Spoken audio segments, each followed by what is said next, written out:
አብርሽ ካሁኑ የሄርሜላ ፎቶ ለጥፎ መስፈን ጀምሯል። እንግዲህ በጣም ነው አንጀት የሚበላው፣ በጣም ነው የሚያስለቅሰው፣ በጣም ነው ልባችን እየተሰበረው ሄርሜላ በመጥፋቷ። እንግዲህ ሁላችንን ተረባርበን ልንፈልጋት ይገባል። እንዴ እናንተ ምን ሆናችሁ ነው? እህት ወንድም የላችሁም እንዴ?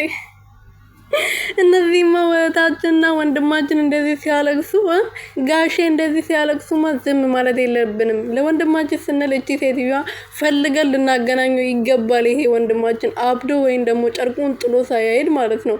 የእሷን የበፊት ትዝታዎቿን ከእሷ ጋር ያሳለፈውን እሷ ስትመታ ስታቅፈው ምናምን በቃ ትዝ ብሎት በጣም ከባድ ስሜት ውስጥ ገብቶ ነው ያለው እና የሰውዬ የሆነ ነገር እናደርግለት በኋላ ከምናዘን በኋላ ለቅሶ ከምንደርስ አብዶ እሱን ሐኪም ቤት ለጸበል ምናምን ከምናዛዝር ካሁኑ ከጎን ብንቆም አፋልጉኝ ልክ እንደ ሩቲና ልክ እንደ ኤፋ ዳኒ ብንለጥፍ ጥሩ ነው ብዬ አስባለሁ። እናንተስ ምን ታስባላችሁ? ዶችዬ ሰላም ሰላም ቤተሰብ እንዴት ናችሁ? ደህና ናችሁ ወይ?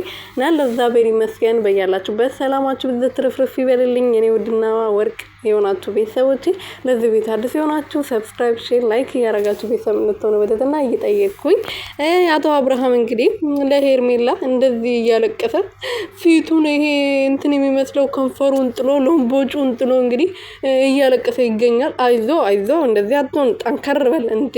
ምን ሆነክ ነው አንተ ሰውዬ? እንደዚህማ ፊትን መጣል የለብህ ወንድም አለም። ትመጣለች የት ትሄዳለች? እሷ ፈታ ዘና እያለች ነው ከሌላ ወንድ ጋር። አንተን ፈታ በላ